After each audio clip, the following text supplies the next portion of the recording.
defending people's rights. Shame corporations into doing it, you nod. That's exactly it. Parliament or elected office is one of the most grueling jobs that you have. You responded to allegations that you inappropriately touched a female reporter. In these negotiations, who made the case for the gender part of this deal? What's the goal here? How does Trudeau's language betray him? How do his own words expose a much different personality than the one he's trying to make people believe he is? In this interview, which keeps getting more and more revealing and cringe-worthy as the conversation progresses, we learn who's hiding behind the smile. The visions for the future that politicians like Trudeau present have consequences for all countries, all people. Words create ideas, ideas create policies, and policies affect every single person in the given country, but also in other countries, because ideas, particularly self-proclaimed progressive ones, have no borders. Once an idea is made policy, it spreads and might not ever be challenged or questioned again. Thus, it's important to examine the exact words and look for inconsistencies and ambiguity, because if the words rest on flawed or deceptive presuppositions, then entire societal structures rest on flawed or deceptive presuppositions. Language matters. If it's your first visit to this channel, welcome aboard, and if you've been here before, welcome back. This channel is about analyzing the language of influential people. Subscribe to the channel for more videos. This video has an unintentionally funny ending. Let's get the party started. There's also something that is happening in Canada that a lot of people don't know about, but could be very, very important for men and women. And that is a new parental sharing benefit, right? What's the goal here? To get more men, dads, to take more time off work? The simple answer is yes. However, he has to make it sound appealing first, and make it sound like he's offering ordinary people a lot. Therefore, he gives a roundabout answer, getting to the answer eventually. A roundabout answer is every politician's favorite answer type, because it buys them more time to think, helps them set the agenda for the interview, and oftentimes make people forget what the original and possibly inconvenient question was. We have a year of maternity leave for mothers, but what we're also bringing in is a second parent parental leave, which is basically a use it or lose it 5 weeks for fathers or for the second parent. And what that means is, first of all, you're forcing people to realize that, okay, if I want these extra 5 weeks, I have to use them too. The second parent has to use them. Is Trudeau really offering anyone anything here? On a surface level, he is, but on a deeper level, he's making himself the judge of who should stay at home and who should go to work. As an isolated instance, this might not look objectionable. However, this isn't the first time that he's acting as a self-appointed judge. As we've seen in the previous video, he wants to control the outcome of companies' hiring processes. You've introduced a bill, C-25, to increase female representation on boards, to essentially sort of shame corporations into doing it. You nod. That's exactly it. It's about highlighting what many more corporations are beginning to understand. Sure. So by forcing a level of transparency and making people actually explicitly say what their plan is to bring more women onto boards, more diversity into their boards, we're going to spur people to actually act. Getting extra weeks sounds great initially, but when the idea is coupled with how he also wants to decide for companies, rather than the trained professionals in the companies, a pattern starting to form, a pattern of him trying to control outcomes, which at the very least is something to be aware of in a free world. He repeats the verb force. Forcing people to realize that, okay, which he's surprisingly comfortable saying. Sure. So by forcing a level of transparency and making people... he's not even ashamed to shame if he doesn't get his will. To essentially sort of shame corporations into doing it. You nod. That's exactly it. Trudeau doesn't directly state that he's forcing the families. He uses the impersonal pronoun you and inserts another verb, realize, so that he's quote-unquote merely forcing them to realize this reality. You're forcing people to realize that, okay, if I want these extra 5 weeks... As if it's an objective reality, when the fact is that it's his reality, what he's made a reality. Next, he continues with the convenient impersonal pronoun you, as he's trying to disguise the real reason for this offer. You're creating more parental involvement and investment in things like changing diapers and being part of a new baby's life. In case we aren't able to know right away that this kind of calculating emotional appeal is never the real reason, we're able to know it because of the syntax, the upcoming conjunction but, which indicates a contrast, and thus minimizes that which precedes it. So let's find out what the real reason is.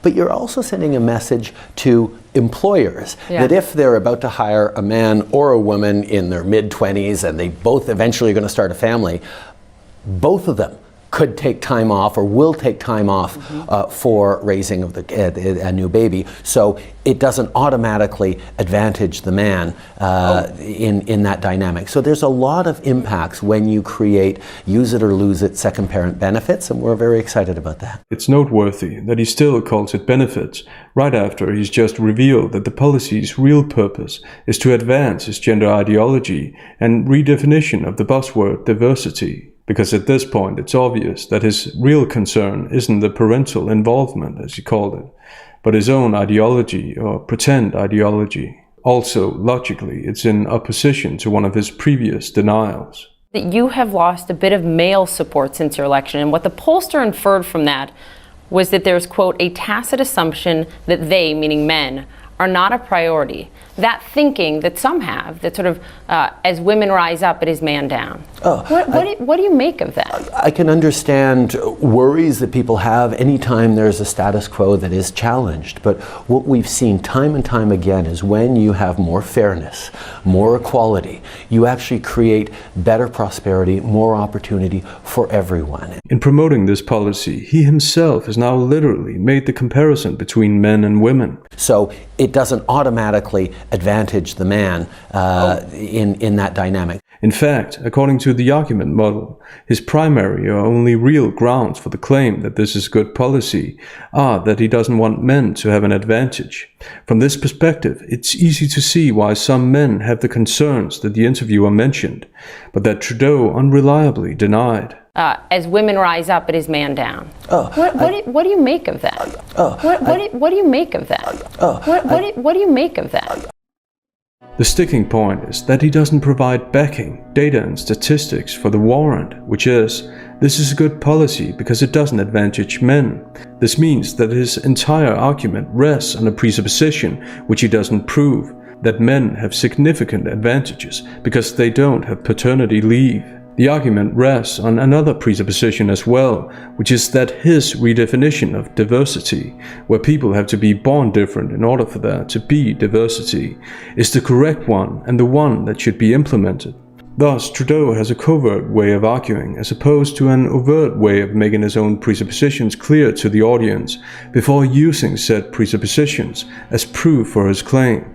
Needless to say, politicians prefer to argue this way because this way they can presuppose more and more, and eventually people will stop asking themselves crucial questions like, how did we get to this? What was the line of reasoning that got us here? That's why it's the interviewer's job to cut in and ask the tough questions. But something tells me that's not about to happen. Did you take paternity leave? I did. Such a tough and necessary question. Exactly what modern journalism needs more of. Next, we learn what Trudeau's pathos appeals are really about, to appeal to the demographic that he claims to advocate for. But the example that we've shifted towards, I have one of my members of cabinet, Karina Gould, who just gave birth, and she took a full few months of maternal leave that it was sort of a first we ever really had to figure out as a government, and it was a really strong and positive example. This right here is why so many people have lost respect for journalism, or whatever you want to call this. This isn't a political interview, it's self-promotion, a chance for Trudeau to come across as progressive and sympathetic, just like when Bud Light's CEO was interviewed by CBS. Knowing what you know now, if you could go back, would you send this can to this one person again? There's a big social conversation taking place right now, and big brands are right in the middle of it. So how much is this marketing boo-boo, whatever you want to call it, costing Bud Light in the end? Tens of millions, hundreds of millions of dollars? We're focusing on investing behind the brand right now. So we're actually increasing the investment on Bud Light 3 times. People still like beer. They like it a lot. Yeah. People love beer, and I think we're on the doorstep. People love Bud Light. The CEO overtly evades the questions. Still, there are no follow-up questions, no holding him accountable for answering. And it's the same thing here. Every answer is a short speech. According to the literature about political interviewing, the interviewer is supposed to oppose the politician's stated positions, because it's only when the politician's arguments are opposed that people can truly evaluate the strength of said arguments. I can't wait to see if Harlow spices things up a bit. I'm absolutely sure she will. When you look at sort of where we've come in these years that you have been Prime Minister, having a gender-balanced cabinet, what has been the biggest learning experience for you on this issue? Is there anywhere where you've said, I had these high goals, I thought if I made my cabinet equal men and women, we would achieve X, and we haven't? Like, what has been the biggest stumbling block on that? I had such high hopes. This question takes her 27 seconds to ask, and it contains pauses, restarts, and hitching language that all indicate unassertiveness. She didn't even have to finally finish the question before exposing that she's leaving all initiative up to Trudeau in an interview that she should be in control of, if for a moment we pretend that this is actual journalism. She even mentions potential talking points, making it easier for Trudeau to get his thoughts across. I had these high goals. I thought if I made my cabinet equal men and women, we would achieve X. I wonder if it's because she shares his thoughts. I sure wish I knew the answer to that one. Because Trudeau has long since realized that this interview is a walk in the park, he takes the opportunity to answer Harlow's sharp question with even more advertising for his ideology. He does so with repetitions because previously he had this to say.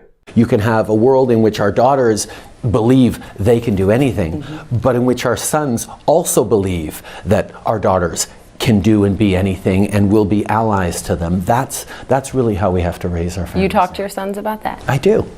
And now he says this. Well, I think there's 2 things that I've learned, one positive, one negative. One is how eager men are to be allies to women, but how much uncertainty there is about how to do it or whether it's okay to do it. And I think one of the conversations we're seeing more and more is men stepping up and asking how to be allies and figuring out how to be better allies. And that's something that has been a positive surprise. Apparently, he wants people to think that he's observed the same characteristics in men that he's coincidentally trying to instill in his children. How convenient is that? He's observed exactly what he's trying to promote. What he's doing here is called constitutive rhetoric, and ironically, one of the most well-known academic articles about this type of rhetoric uses Quebec's sovereignty as the case example, an issue Trudeau has been concerned with. Constitutive rhetoric means that the speaker or writer creates or constitutes an audience via the words they use. The audience doesn't exist prior to the speech or text, but the speaker presupposes that it exists and has been in existence for a long time, which is a form of manipulation. The point of this is to get the constituted audience to recognize themselves in the speech or text and get them to do what the politician wants them to do. Ultimately, constitutive rhetoric has a self-serving purpose, to gain emotional access to the demographics that are likely to vote for the politician. Power is always the end goal, no matter how much the politician smiles. Here, Trudeau constitutes an audience of men who, funnily enough, want the same and believe the same as Trudeau. And he says men without distinctions or reservations. So this is a manipulative generalization. One of the conversations we're seeing more and more is men stepping up and asking how to be allies and It's worth noting that he's making the questions that he claims they're asking sound voluntary, when the fact is that a few minutes before this, he explained how he's literally forcing companies to see it his way. Thus, he has an interest in making it look like his constituted audience of men is already asking themselves this, to take the focus away from the fact that these are really Trudeau's own thoughts. The challenge I find is having had brought in a more diverse cabinet, we are having challenges around retention now. Here we have the biggest underlying presupposition in all of Trudeau's arguments: diversity. Hollow should have long since asked Trudeau to define this term, but unsurprisingly she hasn't, because she's an ally of Trudeau, to use his terminology. Counter-question should include: what do you mean by a diverse cabinet? What's your definition of diversity? Even a ridiculous question like, where does diversity end? Should we have an equal representation of poor and wealthy ministers too? Should have been included in order to test Trudeau's logic. Ridiculous questions have their place in that regard. For leaders like Trudeau, it's necessary that people understand themselves as belonging to groups first and foremost, not as individuals. Groups are easier for politicians to upset and control, as the politician expects them to behave the same and want the same.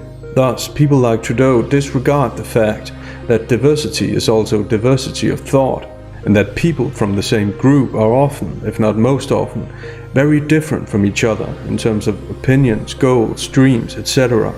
To name one of thousands of examples, a male director is just as likely to make a movie that women want to go see, irrespective of the fact that he's part of the group male. Thus, Trudeau's view of diversity is deliberately oversimplified. You have female ministers telling you that. Yes, there's pressure on this. No one has said they're going to leave if we don't change it. But there are conversations about making the workplace, which, quite frankly, Parliament or elected office is one of the most grueling jobs that you have. The demands are incredible, and it's also a reflection of this generation, men and women, who want to be more present in their kids' lives, more have a better quality of life, be able to better do their jobs. It sounds a lot like Trudeau wants a better work-life balance and uses the diversity he's brought in to make the case for him. The workplace, which, quite frankly, I have no doubt that Trudeau is being frank. I mean, it's not like this interview contains any manipulation or persuasion tactics at all. Are you worried that if that doesn't change, that you will lose some of those female ministers, or that you won't be able to continue attracting them? I am confident we're going to be able to make changes. What about your dad? You said something at the beginning that struck me. You said, I don't know if my dad was a feminist, former prime minister. Because that's the kind of question you, as a journalist, go to right after your interviewee has given an indirect answer to your question. Never mind asking him to substantiate the alleged confidence he has. We better get to a softball question, fast. But what did he teach you that you think has made you a feminist and has made you take these actions? He taught me about the fundamental rights of every individual.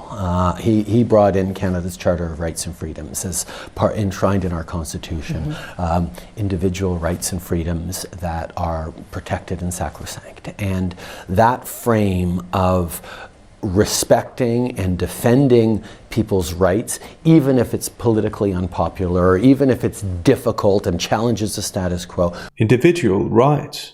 That's interesting, since Trudeau does everything in his power to make men and women see themselves as groups, rather than as individuals with individual wants and needs. And freedom. What happened to the freedom of getting a job or a promotion because you've earned it, rather than because of the group you belong to?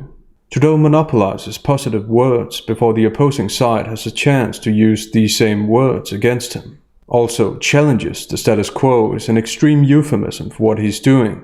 He's effectively promoting a system that looks at people's outer characteristics, what they were born as and what their name is, rather than their inner characteristics such as talent. That's not challenging the status quo, that's a break with everything that many or most people even associate with freedom and rights to begin with. Which is why he knows he needs to portray himself as a freedom fighter, because the opposite could be said to be true. But wait, there's more. In the next clip, notice how his idealized self-image magically becomes all Canadian self-image. This is constitutive rhetoric in full action.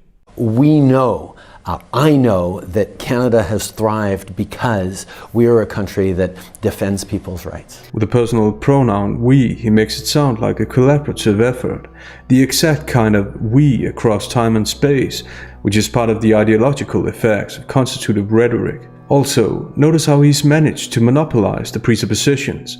Now he's monopolized the word rights, as if what he's doing is so directly connected to standing up for people's rights that anything that goes against his beliefs would be the opposite, not standing up for people's rights. Arguments like these are exposed for the empty slogans they are when we ask a simple counter question like, who wouldn't stand up for people's rights? That's not the issue, and Trudeau knows that's not the issue. The issue is whether or not his presuppositions of what rights and freedom mean are correct, and he's conveniently and unfortunately successfully avoiding that discussion. The next passage is a study in the empty jargon, catchphrases and buzzwords that politicians are allowed to get away with on a daily basis, and Trudeau is a distinguished spokesperson in that regard. Let's talk about the Me Too movement, because it's more than a moment. This summer, you responded to allegations that you inappropriately touched a female reporter 18 years ago. You said you do not recall that, but you said you felt that you acted, you did not feel that you acted inappropriately, but that you respect the fact that someone else might have experienced it differently. Has the Me Too movement changed how you lead? Absolutely. I think, absolutely. Oftentimes, deceptive people will overcompensate for their deception or unassertiveness with a reassurance absolutely, rather than the simpler word yes. Trudeau uses it again in a moment. Not only does he use this word for overemphasis, but it's also fair to speculate that he's using this word for overcompensation, especially considering how he goes on to deliver some of the emptiest jargon I've ever heard. Let's watch. Respecting and leaving room for multiple voices and multiple experiences is essential in our conversation. What conversation specifically? Which voices? We can always recognize empty and politically correct jargon to be redundant by the lack of specificity. This is a pretend answer. It sounds like he's answering, but he's really just putting nice-sounding sentences together without logical connections and reservations. This interview is the gift that keeps on giving. Try not to get too emotional.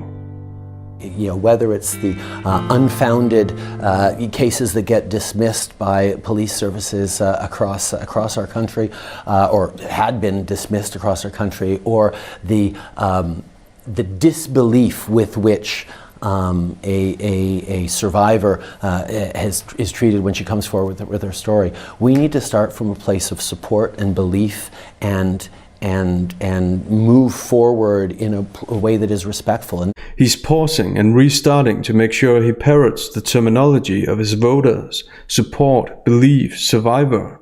This is also how we know that it's likely he doesn't actually believe what he says. Firstly, because his obvious internal stress reveals that the answer doesn't come naturally to him. And secondly, because of the lack of reservations, as if everybody is welcome to accuse everybody, and that's somehow a good thing, even false accusations. Next, the overemphasis and likely overcompensation returns. Have you had conversations with your wife, for example, about this as a leader? And have you thought about, Mr. Prime Minister, how you hope that this movement changes your country? Oh, absolutely. I've conversations with Sophie about it. I have conversations about with Cabinet about it, with anyone I can, about how we need to make sure that anyone and everyone feels safe and comfortable and respected at home, in their workplace, in government, in parliament, anywhere. This is starting to look more like daily exercise than an interview. On a surface level, what he says sounds good, but what about the rights of people who are being falsely accused? Are they safe and secure anywhere? Now that he welcomes accusations, a part of the conversation, apparently, and encourages people to believe and be supportive, even though it could be argued that that's not how the justice system works, as an accused is innocent until proven guilty. Does he even think about the inconsistencies of his answers anymore? The platitudes, cliches, and parroting all point to no. Let's finish with a study in question dodging. This is unintentionally funny. In the following, notice the embarrassingly obvious and unapologetic evasion. I think one thing a lot of people don't know about the new trade agreement, USMCA, if you will, is that there's actually a chapter on gender equality in there.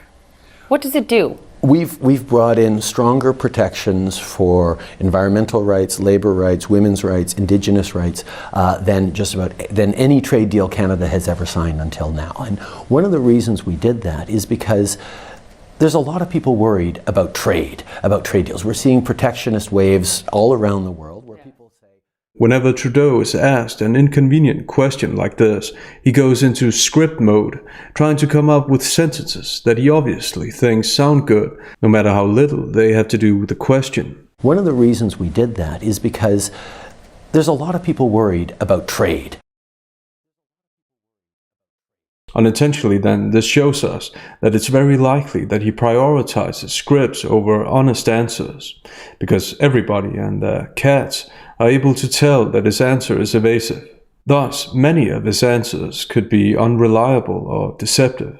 Even Hollow picks up on this, and she even dares repeat her question. Making a case for trade, because trade creates growth. It just doesn't guarantee that it gets shared properly. In these negotiations, who made the case for the gender part of this deal? Well, the entire focus of these trade negotiations was to, on my end, making sure that we had something that worked for the middle class, because that's what I got elected on, but also on the president's end, making sure that you're making a case for the people who felt that the success of the United States had passed.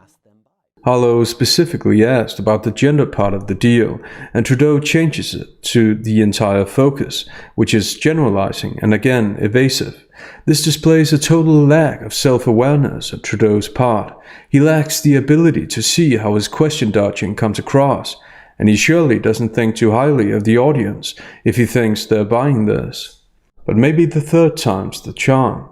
People who didn't feel included in the growth of the United States. Did your team, Katie, Telford, et cetera, did one of you lay out, okay, this has to address gender as well? We have been negotiating new progressive trade deals for a while now. It was a big part of our ability to secure a free trade deal with Europe, that we had gender and environmental and labor protections within it. And we realized that if you're going to make a case to people of why free trade is good, you have to reassure them that it's also going to be fair. And that's how we got to be the only G7 country with free trade deals with every other G7 country.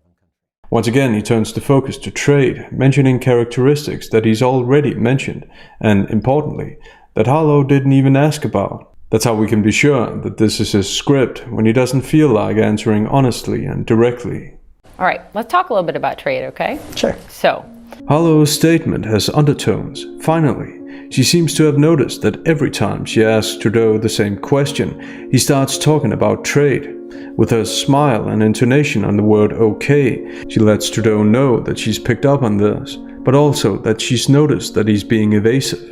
It's doubtful whether or not Trudeau's even aware of this in the moment, since most of his answers appear to be from a script rather than spontaneous in-the-moment answers. Like and subscribe for more videos. See you next time.